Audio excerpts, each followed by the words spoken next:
Amen. All right. Okay, so we're going to take some Q&A real quick. Just kind of, we'll take some questions and answer because I want to scratch where you're itching, and at the same time we'll go back and sort of get a running start on yesterday. I'm hoping we're going to have some time today to look at Pastor Omar's last week introduction because I thought it was perfecto. That's the example of what not. No, it was a good example of what to do. Perfecto, how you like that? This is my extent of my Spanish right there.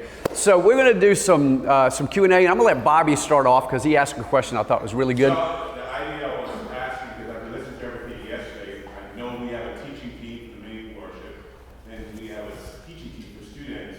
Directors like myself who don't teach, how do I incorporate this in like a devotion or something to keep my chops sharp? Because if you teach once every, like some campus pastors, once or twice a year, how do you stay on top of this where you don't have an opportunity to constant practice? Yeah. Let me just kind of get us started on the conversation. Two things. When you're not preaching a lot, it's hard. When you get in a rhythm of preaching, it gets pretty easy. I'm finding out now I'm out of that rhythm of every week. When you're in that rhythm, it's easier. Now you feel the pressure of one after another, but you do get in a rhythm, and you stay sharper that way when you step off of it. I always feel like now when I step up, I've always been nervous when I preach, should be, but I feel a little more nervous now. I remember one time, this is a little off the subject there, but talking about nerves, I used to stand down to the right there on the front row and wait to go up. And one day I was standing there, this was just a few years ago, and my daughter Rebecca saw me standing by myself, and she came around and came over and put her arms around me and kind of stood there, and then she reached down to hold my hand. When she did, she pulled her hand away and she said, "Dad, your hands are sweaty." Yeah. She said, "Are you nervous?" I said, "Of course I'm nervous." And I said, but I told her later, I said, I try to take those nerves to the pulpit to help me, to use the energy from that. But anyway, it is a little bit nerve-wracking when you haven't been doing it. But, Bobby, your question is, hey, I give these huddle talks. I give these short talks. I heard a guy say, who's an expert speaker, I won't call his name, but he said, if somebody tells me I got to speak an hour, I don't need to prepare at all. He said, if they tell me I got to speak 30 minutes, he said, I need about an hour to prepare for that. He said, if they tell me I've got 5 minutes to speak, he said, I need a week to prepare for that. Pretty telling, huh? In other words, I got to say in 5 minutes, I got to condense everything down, and that's going to take some talking. But I appreciate what Omar said yesterday.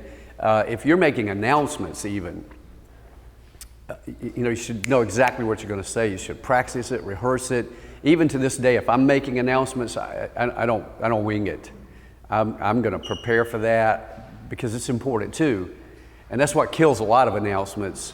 I heard somebody making announcements the other day at another church, and the guy must have used the word awesome like 20 times. You could tell he totally was not prepared. He just kept saying, "This is so awesome, and if you come, it's going to be awesome, and the church is awesome." And he had one adjective. It was awesome. So you could tell he was winging, and it was horrible. But I think the one thing that you can take away from it is what we're going to talk about today is you really need to reduce that down to the lowest common denominator in a huddle talk. You need to really define what your proposition is. You don't want to be confusing there for sure. So I would say, work on reduction. We're going to talk about doing that anyway, even in our sermons. Yeah, please. I think something that might help too, Bobby, I think for me is, I'm not saying that I sit down in my room and rewrite sermons all the time, but I've actually gone through take the spit method when we first learned it, and just worked with previous sermons and rewrote it with that. So I think part of that has helped, I guess can help you if you're not teaching as much, but also for sure the huddles. I mean, you got 52 of those things a year. And the deal is about 5 minutes, so you got to bring it in. I think if you have the itch and the desire to preach, take up every opportunity that you can. So I think part of that is like young adults, some things that as students as well, but or even as home. Part of that is one passage in small group, I'm definitely going to spit for sure. So it's not like a teaching, preaching. It's just like, hey, I have a story to say that this passage. What do you guys think? Tell me about the time in your life. But I think it's helpful to manifest as well itself in different avenues like that. I think it's a good point because you could go to a huddle and use the launch, the spit template, and really illustrate it, come away and hit that point. You're just not going to give the rest of a sermon, but people walk away with, you've made a great connection and you make a big point and people go, okay, I got that. You're just not going to expand it. You're just going to leave it there and hey, let's pray about that. Yay, go, rah, rah. So, yeah, there's a lot of ways to use it. Yeah. So, and that's what I was thinking. I was thinking in context of how can you expand this training to other kids? So, this is, I've heard of pastors and teachers, but I was thinking this is a fraction of the amount of people that are in the ministry. So, who are doing huddles? So, you talk about kids ministry who are leading a team of people every week that they're going to rally behind that. So, could you do this training for them that they're going to do a 5-minute huddle every week or something like that? I'm talking about outside of the church because we do a huddle made for volunteers. So, can you teach this method? And it sounds like you're heading in that direction. So here, it would be extremely valuable because nobody has that training. Yeah. And just to teach somebody. The answer to that is yeah. And here's the way I sort of feel. I've had a heart attack and stage 3 colon cancer. This stuff can come calling anytime. And I'm aware of that. And so I just want to do this as much as I can. I'm not in it for money, don't want any money. I just don't want to die with this in my heart. And that's kind of where I am. So the answer to your question is, yeah, I'll do it. I might give an abbreviated version of it or something like that. Some of the stuff we're talking about, like when we get into exegesis and stuff like that, they're not going to need. Basically what your group would need would be this level 1 thing, just the fundamentals of communication, and I'd be glad to help. Because when we talk about this communication from the pulpit, Pastor Omar to a message, I want to make sure my huddle align with this message. So, because that's my pulpit. Yeah. With all my leaders. Sometimes I think our church, because our church is so big now, that he's doing it from the pulpit with the big picture, but then we have a disconnect in ministry leaders. So I believe that we should make sure we align. This is from the big pulpit and our individual pulpits. We want to make sure we're properly aligned, and maybe we would tell a different story than what he's told, but it's the same alignment across all ministry. Because if we have that fracture, then our ministry would not. What he did will not accomplish, because I'm going to speak to my people more than he speaks. He's going to speak to them once on a Sunday. I'm pouring it throughout the week. Yeah. So I want to make sure everything I said, I follow the same format. Bobby, I think that's good. I think one thing, and Omar, you can correct me here if I'm wrong, but I think on a Sunday morning, let's say Omar's going to preach on whatever on a Sunday morning, I think you probably don't want to give too much away to where it's kind of like, oh yeah, we've heard this already. You don't want to give too much of it away. I would say where you really want to do your work is that work afterwards, where you're totally in line with what he does and you're accenting it. But there's a sense in which when you walk up to preach, you don't want your hand completely tipped before you go up. Correct me if I'm wrong. I agree. I think one of the things is that this method, and we just did a couple steps yesterday, but this method applies to students when you guys do a teaching on Fridays, even huddle. Because even for a huddle, for example, it's supposed to, even going through the steps, you can even say, hey, everybody, let me start off by reading this verse. My God supplies all our needs. Don't you love that? Now, I remember when I was a little kid in Jamaica, I used to go to the market, and I didn't have any money, but I remember my mom or dad, he would give me, whenever I wanted this lollipop, he would give me that. When I saw that little candy, he would give me that. And I would go through it. And folks, we can bring that, because when an image or what a picture, or you don't have to use the same language, you can say, let me bring that, because that's exactly what our God does for us. He provides all our needs. So in a huddle, in 5 minutes, you can go through those steps very quickly. But the key is, you put the scripture, the authoritative, I'm going to teach God's word. You give a short story that kind of encapsulates, what it is. And then, stories don't have to be long. I mean, if you think about, for example, Jesus spoke, his stories were about a minute and a half. If you read them, they were just a minute. Or he used an image, about Tower falling to quickly grab and then teach on that. So a story, we're in a sermon situation, so we got to elongate it and really craft it. But a kids ministry could even, kids ministry person, director could even do the same thing. They can start off with a word, God loves you. I remember when I was young, they said when God loves you, and it captures people, So you can do spit in a very small, concise manner, and still get that thought, Yeah, one of the things I think you'll find is that we're going to talk about propositions today. When the proposition is really clear, your stories don't have to be like earth-shattering. They just have to modify the proposition, and it can be a simple story, and people will go, "Wow," because we'll talk about what that proposition does. But it's like I said, your story sort of breadcrumbs people to it. And when you get there, they're sort of, my mind's kind of already there. You've been walking me there, but the story intensifies what you're going to say. It's kind of like you said, you could say, live a life worthy of the Lord. Okay. Or, to tell the story of Private Ryan. Oh, wow. Yeah, I want to do it. So, but that doesn't have to be something as earth-shattering as Saving Private Ryan. It can be a simple story. It still have a huge impact. So, yep. Talk about, what was the verse you used? It was Ezra. Yesterday we were talking about it was elevated in English speaking. Yeah. So we were talking about, we were having, I think it was Pastor Roby yesterday. We were talking about it. It's like, what's the difference between someone like our attenders or our members? Could we use this in their sense? Not like we use a pulpit, right? But in their life, is there a difference between their platform? Yeah. They elevate? I started to call this leading from the platform, okay. but platform has a social media kind of thing. That's right. That's where we were going. And yeah. so is this something, and I didn't mean to cut you off, is it something that transfers? Is it something, because as you guys are talking, my wheels are spinning, I'm like, bro,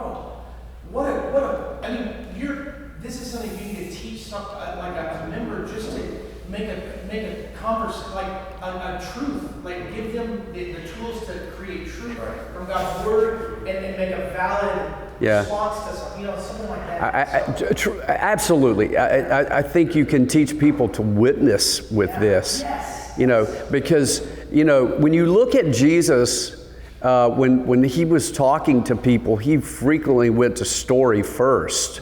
I was thinking, when I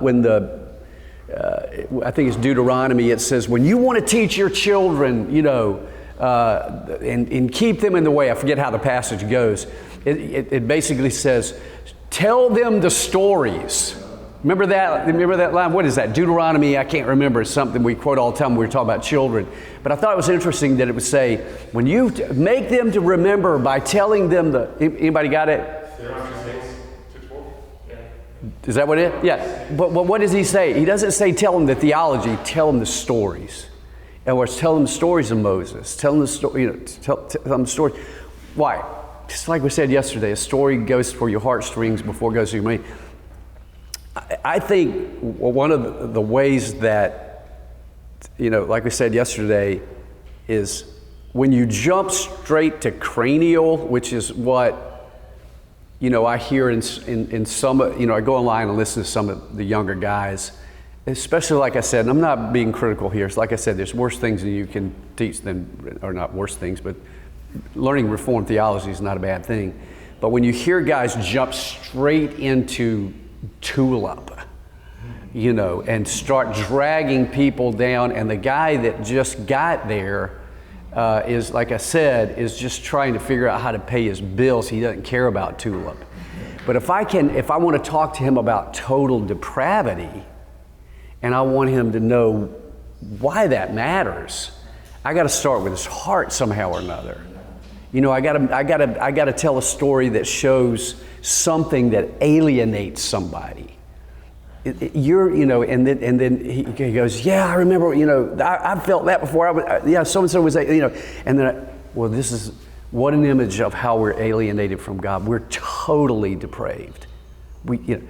Oh, okay, Pastor. Rather than, man is totally depraved. You're rotten, you stink, right? So there's a way to get there. If I wanted to do, I don't believe in limited atonement, so I wouldn't go there. I was about to say that. Perseverance of the saints. Yeah, perseverance of the saints. I believe in that. So what would I say? If I want to say, hey, if you're truly saved, you will never just defect from the faith. When you defect from the faith, it's not that you got saved and lost it. It's never that you got saved to begin with. So if I want to tell that story, I got to somehow touch his heart strings of something in life that we see. Oh, the reason that happens because it never was real to begin with. Oh, what an image of people's faith who walk away from Jesus. It's not that they got saved and lost it when they walked away. It's never that they got saved to begin with. Oh, Pastor, I see how that matters. But if I jump in and go, if you walk away from the faith, that's, whatever, however somebody may launch on that, But you see how you can teach, all through my ministry, and Omar as well now, and Carlos as well, you can teach deep theology. If you, we're trying to go head, heart, hands. Think, feel, do. But if you hit feelings first, heart first, then you can get to the head a lot easier, and probably get to the hands a lot easier. Get them to do something about it. Yes, sir. Yeah. So two questions. So one, if you're giving a weekend message, how many hours are you preparing for this message? Right. And then maybe it might be helpful for us. When you look at the different launches, do the spit method, how much, maybe say percentage-wise, do you spend on the scripture, executing scripture, working on story, right. composition, and even your not really the points here. Yeah. But I know this, as you get skilled, it might look different seasons. I think most of us are probably at the beginning stages of learning. Right. So maybe when you started off with this method, what percentage did you spend time story, crafting the story, working on the composition? Yeah, boy, I wish I wish I could say, here's the magic number, I spend this amount of time. The fact is, I stay in my seat till I get it done. I mean, that's the simple way of saying it. I remember I had a class with John MacArthur one time at Grace Seminary, and he said, that's what he said. He said, you stay in your seat till you get the hard work done. And I remember thinking, okay, it means I don't have a time, I got to get it done. Now, for me, what I typically do, Van, I kind of mentioned this a little bit yesterday, I start early in the morning. So I see Pastor Omar here, but I know what he's doing over there, because I'd be doing the same thing if I was preaching, working on my sermon. The reason for me is you got to find your sweet spot where you work, but I think for most people, it's not late at night when your brain has been spent all day. It's going to be in those early morning hours when you're fresh and you just got up and you get that cup of coffee and boy, you got all of that energy and your synapses are firing and clicking. So what I did, I always blocked off the mornings. I'm not available, which is why we talked about, you got to teach your people, you got to teach your staff, you can do this, I'm going to trust you with it. Now, boy, you can get bit by that sometimes, and I have been bit by that. But the other option is everybody suffers on Sunday morning. Sometimes you gotta choose. Somebody's going to get shortchanged. You're going to shortchange 10,000, or you're going to shortchange 10, 15 over here. So, but you got to say, you got to say mornings for me, whatever time that is. I'm just not available. Because I know 10,000 people and more than that online now you guys are dealing with are going to be there, and I want to be ready for them. So for me, it was early morning, like I said, 4:45, bing, the clock goes off, I get up, make my coffee, I start with my quiet time. I can't tell you how many times I fudged on the quiet time. And it never worked. It was like God would say, oh, you want to do that? Let's see how you do today. And, you know, at 10 o'clock, I'm going, God, I'm sorry. You know, I couldn't get anything together, you know. I go back, have my quiet time, and I don't want to say it was like magic, but boy, it always made a difference, yeah. So I learned, you know, through trial and error, you don't skip over God. So I start every day with God. I walk through my quiet time piece by piece, and then I start in. And boy, you know, which one do you spend the most time on? It's whichever one I can't get. You know, a lot of times it's for me. You know, and this is kind of the difference between Omar and me that I see already. Omar gets the proposition a lot faster than I do. I look at it and go, man, I just don't see the big idea there. And he is, well, there's the big idea. Oh God, you know, I probably get stories. Maybe Omar's gets stories. That's why I was saying I think he's better at this than I am, which again I think is why I'm so excited about that, because I'm seeing how contagious this is. I can, you know, it's very infectious. I can infect people with this, you know, and next thing I know, you know, you're better at it than I am. That doesn't bother me. I love it. You know, it's like I said, you know, this stuff can come calling, and next thing I know, I'm around the circle in Revelation 5, and it's over, done. Don't get to take anything more. There's no more I can do. So if I can help guys like you and see you do better than me, honestly, I think I get more pleasure out of that than I got out of my own ministry, is watching just in the background, wow, that guy's good. You know, I was texting Rhonda this week. I go over on Sunday mornings and I stand in that curtain area. You know what I'm talking about, where you go through the curtains and watch Omar preach. And I'm texting Rhonda, you know, she's watching it online. But you know, we are behind. We're showing videos, I think, on Sunday morning. Is that correct? Because I came in and she's still watching, and she said, "You didn't stay for church." Yes, I did. Why is it still playing? I mean, she's like, you know, wait a minute. I mean, she was accusing me, you know, like. So anyway, Saturday night. Yeah, okay. So, you know, I'm texting her during the message. Wow, you know, the proposition. You know, I love it. So it's highly contagious. But Van, back to your point, it's different from sermon to sermon. There'll be some sermons I go, there it is, boom, boom, boom. You know, and it's Wednesday and I'm done. There's sometimes Saturday at 5 o'clock, I'm still going, God help, you know, still trying to get it worked out. So there you go. I wish I had, you know, a magic number, but I would say mornings, probably your better time. Have that place, have that time, and fight for it. Very important. Yes, sir. I had two actually. Just thinking about Van's question. I don't know if you answered it yesterday. You were talking about your quiet time and Yeah. study time. Yep. I would say, is your quiet time the same text as what you're about to study? A lot of times. I used to would not do that. Yeah, okay. I used to would not do that, but I started asking myself, why not? You know, are you just doing this for no reason at all? Typically what I do is in my quiet time, I'm going to read a psalm. I'm going to go through the Psalms. Sometimes I'm going through Proverbs. I want to read that. And sometimes I'm reading the gospel narratives. But I'm going to tell you, I love using my quiet time, because it's in my quiet time when I'm looking at it that I go, wow, you know, and I'm excited about it in my quiet time, and I can take that over to the sermon. Why not, you know? So yeah, I do. And then the second one, I don't really know, but it's like, how do you store sermon illustrations or ideas, like what? You know, sometimes you're somewhere and you're like, oh, that's gonna be great. Yeah. Sometime down the line. You know, a good way to do that is Evernote or something like that. I have a little spot on my computer, on my phone. I'll see something and type it in.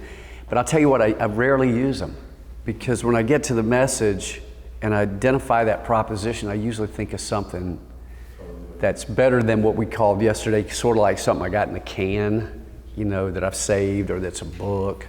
It's in the moment that I go, forget that. I know what I want to do already with that, just by looking at it. I think of a story, you know. I think you'll find that. You know, don't be afraid, like I said, to use just simple stories. They're not like tear jerkers or something like. Some stories are, You know, like, I'm just thinking of one yesterday, you know, me telling about, you know, having to fight Jimmy Workman. It's not tear-jerking, it's not even a big idea. But by the time you get to the proposition, it kind of works both ways. The proposition gets better and bigger, and the story seems to get bigger. The story seems bigger. You know, if I told you that, you'd be like, yeah, it's cool, you know, your mom. But if I connect it, it all gets bigger together. So I think you'll find those simple stories from life, your childhood, that kind of stuff work great. That's something, do you write it down if you think about it like that? If I think of something, let me see. I think I don't know. I can't even remember if I've got what I've got. So like, yeah, no sermon in mind or nothing. Just like, oh, this is a good story. Yeah. Let me see. So there's, you know, there's the little note that you have on your phone, that little yellow note. You know, I've got there.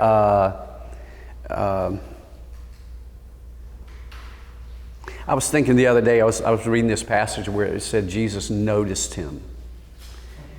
And I thought, you know, there's something that longs to be noticed.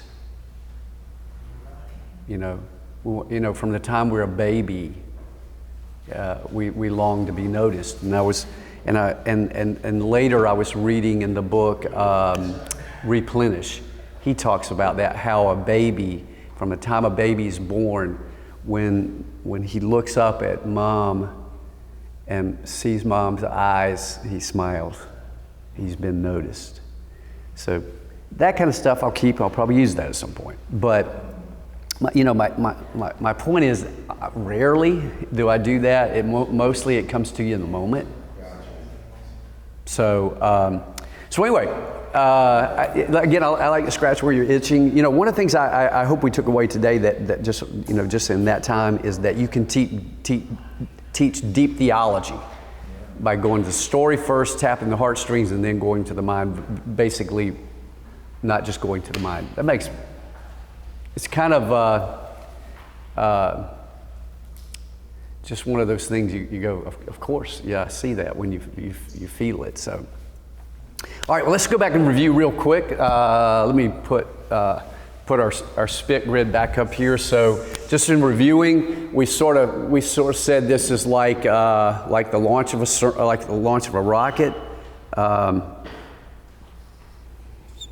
and so we stage our liftoff, and so every sermon you begin, you can just write that template down. You know, and I would encourage you to get a whiteboard.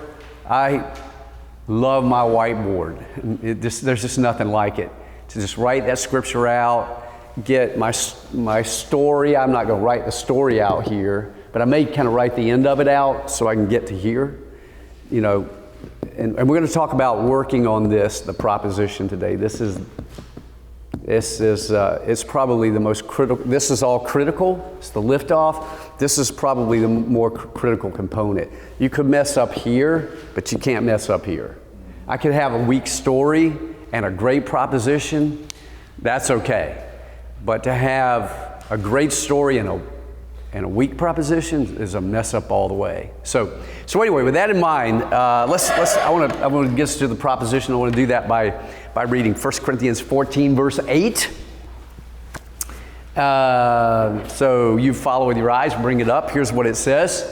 It says, if the trumpet does not sound a clear call, who will get ready for what? Battle. Everybody say clear call. Yeah, everybody say clear call. Yeah, that's what we're going to talk about. So I want to set it up by sharing this with you. When I was in high school, I thought about taking up trumpet playing. I thought about signing up in the 8th grade to learn how to play the trumpet. And the reason for that was I had heard this trumpet player on the radio who was so inspiring. His name was Chuck Mangione. And this is one of the songs he played that made me want to go in 8th grade over to the music class to learn how to play the trumpet. It goes like this.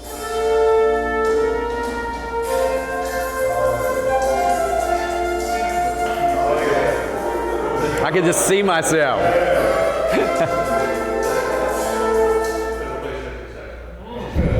Sweet, huh? Very smooth. Well, like a lot of things in my high school years, I didn't follow through on trumpet playing. I found out it was way too hard to do. But I did learn to appreciate the trumpet and I learned to appreciate trumpet players who were very skilled. In fact, I learned some history about the trumpet players, or the trumpet, and so I want to give you kind of a history lesson and kind of a history quiz on the trumpet. So I'm going to ask you a couple questions and see about your history on the trumpet. So, question number 1: what year was the trumpet invented? Here it is, 300 BC. Yeah, it goes way back. Yeah. Question number 2 is true or false? Trumpet playing was once used as an Olympic sport. Yeah, it's true. It's true. It's true, and they were judged completely on volume. It didn't matter about tune. They were judged on how loud they could blow a trumpet, purely. Question number 3.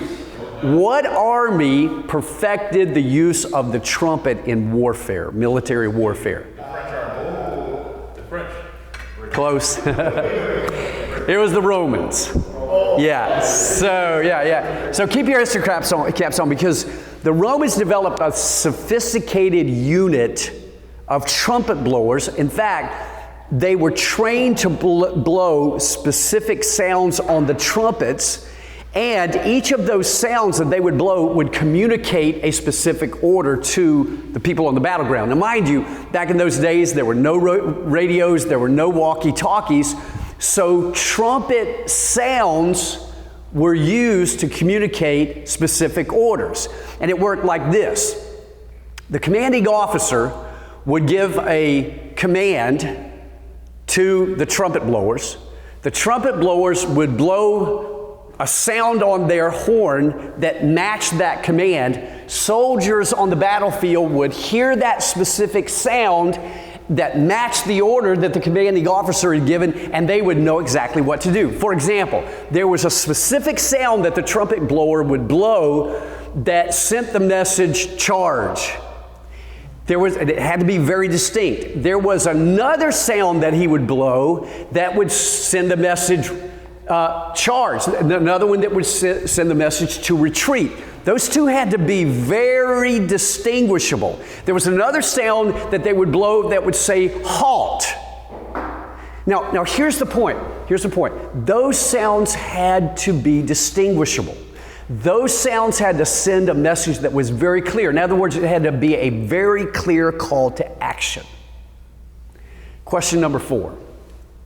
What does the Bible cite as the unpardonable sin of the trumpet blower? What must he never do? Blow an unclear sound. In other words, listen to the verse again. If the trumpet blower does not sound a clear sound, who will get ready for battle? Folks, that's like painting an explicit image in everybody's mind back then. So picture the scene. 10,000 soldiers are marching toward the enemy. All of a sudden, they halt. And they're waiting on orders from the commanding officer. The commanding officer is trying to figure out, are we going to charge, are we going to retreat, are we going to stay put? So he surveys the battlefield. And alas, he makes the decision, we're going to charge. So he summons the trumpet players, and he gives them the order to go to the hilltops.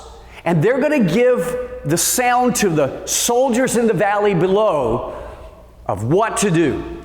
So picture it, you've got 10,000 soldiers in the valley. They are ready to do whatever the commanding officer wants them to do. Whatever the order is, run, retreat, charge, they're prepared, they're poised to do that. But what they need at that moment, I don't even have to tell you, is clarity. They cannot afford to be confused. So picture it. The trumpet players pull the trumpets up to their mouth. The soldiers in the valley are looking and waiting for the sound. Here's what the Bible says must never happen. The trumpet blower cannot blow a sound that sends an unclear message. Why? because it would paralyze the soldiers. The last thing you want is 10,000 soldiers on the battlefield looking at each other saying, what the heck did that mean? They need clarity. Soldiers, here we go. Soldiers can follow clarity. They cannot follow confusion. Let me say that again. Soldiers can follow clarity. People will follow clarity, but they will not follow confusion. Now, let me turn a corner and bring all of that imagery over to us. Because what an image of our preaching. And by that I mean just like, here's the proposition, write this down. This is not the proposition yet, but here we go. Just like the unpardonable sin for a trumpet blower is to send an unclear message, just like that, and here's my proposition, the unpardonable sin of a preacher is what? To preach an unclear message. The unpardonable sin is to preach an unclear message. In other words, it is unpardonable for people to walk out of a service and say, what the heck did that mean?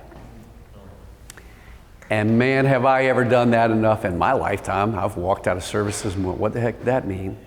I've listened online for sermons. I'll tell you, just from a personal standpoint, when I've wanted sermon help, I've given up online. Everybody I listen on there, I always kind of listen to it and go, I don't know what the heck that even meant. I don't get any help from there. So that sort of raises the question, does it? So there's the proposition, the unpardonable sin of a preacher is to preach an unclear message. Here's the interrogative, here it is. So Rick, what do you mean by an unclear message? And what can I do in my sermon preparation, my sermon preaching, what can I do to make sure that my messages are clear? What can I do? Here's the transition. All right, we're going to find out as we look at this session. So, with that in mind, right in your listening guides, I'm going to give you a couple thoughts here. Number one, about sermon clarity. Number one, fight for sermon clarity. Let me say again, when we preach, we're fighting for people's minds. And if you remember in the little base pad, we got to get their attention. People can't do what they've not paid attention to. But the next thing is comprehension. In other words, they've got to understand. They've got to comprehend. It doesn't have to get cranial. They do have to have mental clarity about what you're talking about. But the fact is, people cannot and will not follow you if you're unclear. Because to them, it's like the trumpet blower blowing an unclear sound. They don't even know how to respond to that.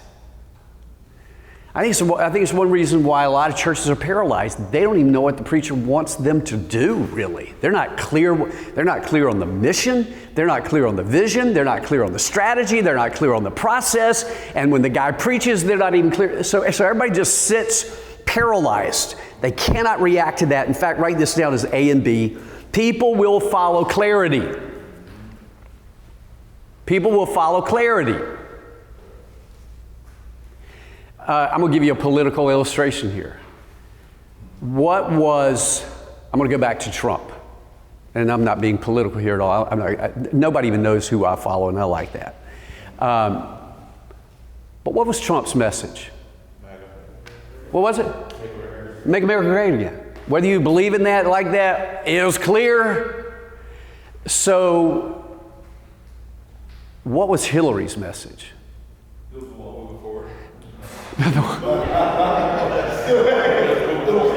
What was it? Moving forward? Keep moving forward. See, we're all having to grab for it. I'm just telling you. People will follow clarity. People followed Hitler. You know why? It's clear. God wanted to take over the world. People will follow clarity. They will not follow confusion. I think you even see that in football. I think, the pastor talked about Tom Brady. I think one of the things about Tom Brady is he's clear.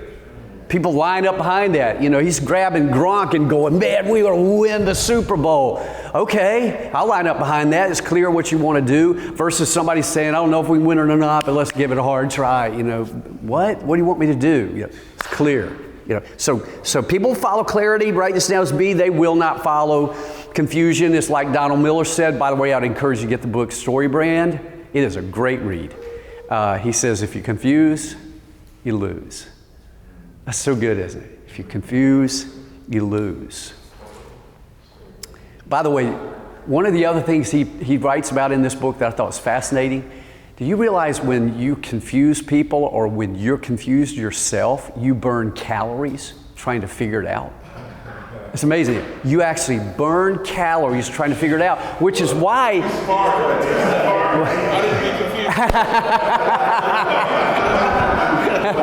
All right. Okay, so I'm going to help all you guys that are fighting for I'm going to make it... That is hilarious. Well, we got a new fat burning methodology. I'll just get up and confuse you. But it is true, and you know, when you're trying to figure something out that's unclear, you can kind of find your mind getting fatigued, right? And I think it's because you're burning calories. And what happens if we're standing up preaching and people are trying to figure it out and they're burning those calories, after a while they'll tap out. And here's what I want you to get. Write this down somewhere out there. Clearly identify the proposition. And by that I mean, when I get to my proposition, I don't just say it and hope you figured out where that was. I will always say, here's the proposition. In other words, I've compartmentalized it. Now, I got a lot of stuff going on here, but I've compartmentalized that. Everybody goes, okay. And if you've been there long enough, it doesn't take a while to be there. People begin to go, okay, I better get that part. You know, Omar says it one way, Tony says it another way, you say it one way, but my way of saying it is this is my proposition. And I'll often say, this is what I want you to walk out the door with. Okay, what do you want me to walk out the door with? Then I state it. It is just a clear statement. What was the proposition here? The proposition was the unpardonable sin of a preacher is to preach an unclear message. Okay, I got it. So compartmentalize it by not just saying it, section it out, set it apart so that everybody goes, okay. And you can say, this is my big idea. This is the main truth. However you want to say it, this is the thesis. You know, there's other words, but somehow compartmentalize it, set it apart. Write this down as B. The proposition identifies the one truth you want them to know.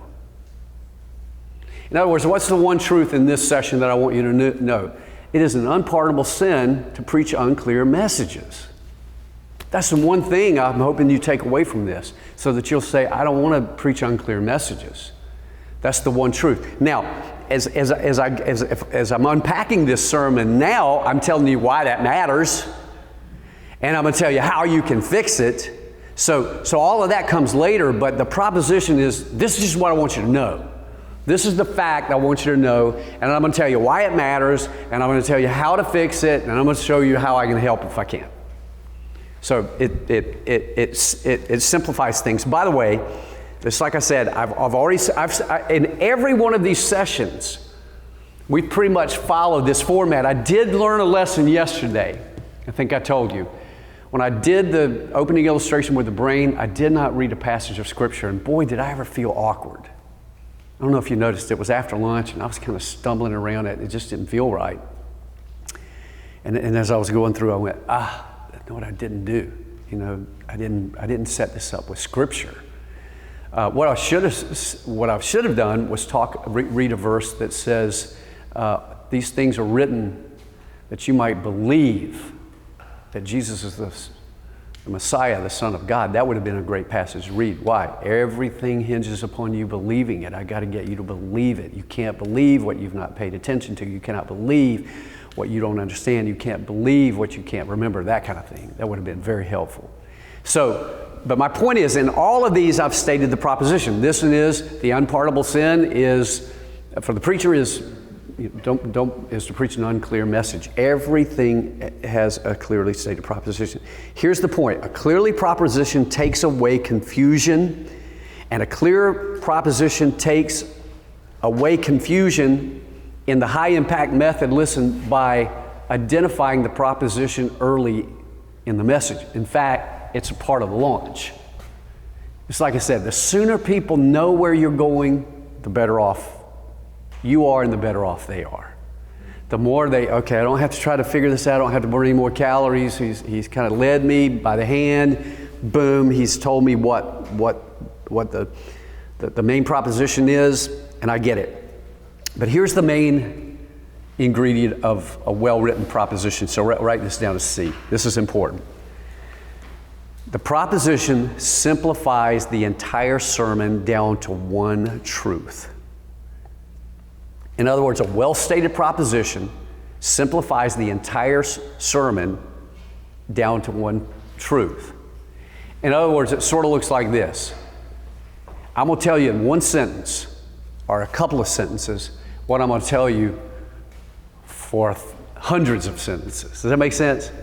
I'm going to tell you in 30 seconds what I'm going to tell you over the next 40 minutes.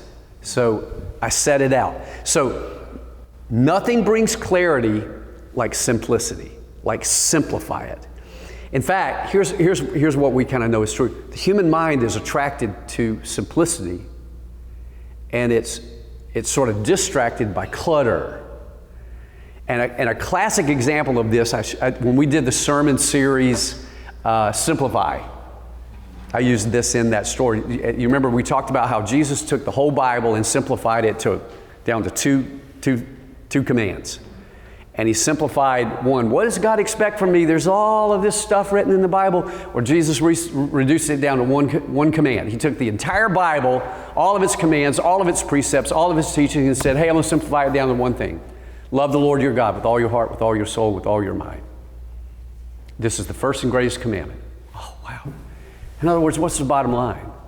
It's not your theology. It's not, how good you are. It's that you do everything you do to love the Lord your God with all your heart, with all your soul, with all your mind. Okay. Now I take the whole Bible and it all goes back to that. There's the main proposition of the Bible. There was a secondary proposition, which was? Love your neighbors yourself. So Jesus reduced the whole Bible down to 2 commands. So that's what we do. We simplify everything. A classic example of this would be Google. Google's one of the first search engines, and Google the proposition simplifies the entire sermon to one truth. But here's what Google did. Google was one of those search engines back in the day, and I remember when there was no search engines. In fact, I tell the story. I had signed up for my dissertation or my doctoral degree at Southern, and we had to do work online, but there were no search engines that I knew of. So you had to know what you want and type it in the address. And so I was going to write a paper for Southern on husbands and wives, like Ephesians 6. So I go to the bar. I thought, okay, husbandsandwives.com, and it wasn't even a .org. It was .com. Well, when I hit this, first of all, you had to wait for it to grind its way through. You remember that? But all of a sudden, the screen started getting pink. I remember that like yesterday. It starts getting pink. And all of a sudden, I see a leg, and then I start seeing other parts, and I'm like, Rhonda, get in here. I don't know what I did. I just, And ever since that time, I've never had, I just made a pact. I said, I'm not going to have that on my phone. I don't have internet on my phone, so if you get frustrated with me and you send me stuff, I can't get to it. I don't have it on my computer. I have it on my work computer, and that's it. I just said, I don't want that. I'm not gonna get up at 10 o'clock at night or 1 o'clock in the morning and be tempted with that. I want my biggest temptation to be a peanut butter and jelly sandwich. Am I gonna eat that or not? Nothing like that. But anyway, so there's only Google and AOL, and there was Yahoo. Those were the basic ones. But what I found with me was early on I was attracted to Google. And not only was I attracted to Google, here's just some research I did when I was doing Simplify Your Life. All other search engines to this day attract about 50 million, what would you call it, hits a day. 50 million hits a day. Google attracts 4.5 billion a day. So I remember way back in the day thinking, what is it that attracts people to Google? Why are people, going to that site? Well, here's what I think it is. It's because Google simplified the site. It's very uncluttered. They simplified it to, we're Google, here's a space to write your search. On the other hand, here's Yahoo. Look at all the ads and the sports and the politics. You got some bags up here that you can buy. Looks like some convicts. Where do I go to type my search? Oh, you pull away from that. I don't know if we got AOL. Yeah, here's AOL. Very cluttered. Very cluttered. I don't even see a site in place. There's your search up there. So you go back to Yahoo, you go back to AOL, and what do you get? Simplicity. People's minds are attracted to simplicity. Their minds are distracted by clutter. They're drawn to simplicity. So what an image of what a well-stated proposition does. It takes away all the clutter. Don't sermons sound cluttered sometimes? They just sound cluttered with all kinds of ideas, and the sermon starting, you're trying to, again, you're burning calories. A well-stated proposition simplifies it like Google. Einstein reduced the atomic bomb down to, somebody say it for me. E equal mc squared. Energy equals mass times the speed of light squared. Einstein said if you can't take something complex and reduce it down to something very simple, he says you don't understand yourself. So he is basically saying, you want an atomic bomb? Here's what you got to do. Energy equals mass times the speed of light squared. You got a bomb. Well, everybody goes, okay, you got that. I think a lot of times the reason why sermons are unclear is because it's not even clear in the mind of the preacher. He hasn't even clarified it himself. And this is why the proposition is so hard. I remember Omar saying to me one time, we were talking about, we were working, and he just said this, and I wrote it down when you said it. He said, you got to fight for the proposition. I thought, that's exactly what you got to do. You got to fight for it. You got to stay there and think and think and think and think, right, Pastor? And think and think and think until you get it sorted out. Reducing the sermon, what it does is it channels everybody's attention to one thought. And some people compare it to this: a single proposition versus a lot of ideas it'd be like a rifle, it'd be like a gun. If I've got a shotgun and I've got what they call a slug, does that sound right, Tony? A slug, and I go boom, one bullet comes out. If I have a shotgun shell that has scatter gun, it's got like 100 BBs in it, I'd say. So it'd be like, how many? Is that right? About 100,000? Buckshot. Yeah. Thank you. Buckshot. You're going to get about 100 BBs flying all over the place. And it'd be like me taking 100 BBs and throwing them all over the floor and go get them. And everybody's chasing all the BBs. That's what happens when we preach with too many ideas. People are chasing them, and what they end up doing is really not getting any of it. But if I throw out one bullet, everybody can grab that bullet. So what's the point? Everything before this sets this up, and everything after it expands it, modifies it. This is the most important part of the sermon to get right, is the proposition. And here's what you need to know. Write this down as D. The proposition is derived from an exegesis of the biblical text. I don't have time to drag us through exegesis. Hopefully you've had some of that. But simply put, it's like we said yesterday, this shapes the proposition, not vice versa. The proposition doesn't, you don't decide your proposition and then go twist this out of whack. In fact, that's the mark of a false preacher.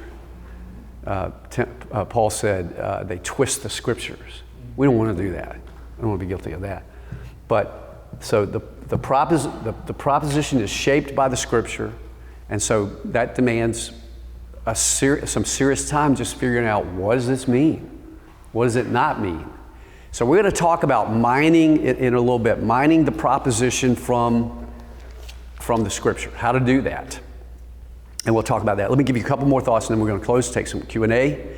Number 3, write this down as being number 3. A clear proposition is your guiding light. A clear proposition is your guiding light. Here's why. Here's what it does. Write this down as A. A clear proposition guides what goes in and what stays out. What do I mean by that? When you say this is the one idea I want you to walk away with, and if you've identified the one big thought of the sermon, what you realize is there's a lot of ideas now that you can chase, right? As I'm going through this sermon, I can chase a lot of ideas. But the proposition is the guiding light. If it doesn't magnify that, expand that, explain that, support that, intensify that, it goes out. I always use what I call, this is my test. What do I do with my pen? I use the IBI test.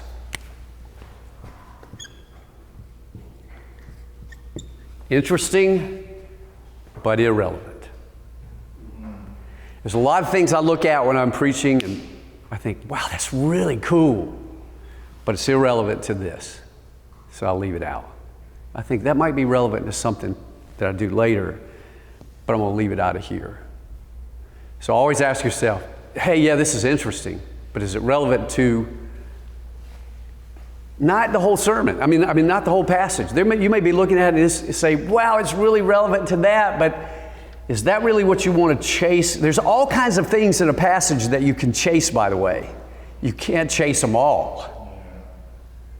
So sometimes you got to just read on by that. You know, there's something there. Jesus did this and did that, and somehow, you know, if it's not really relevant to the proposition, you just want to read it.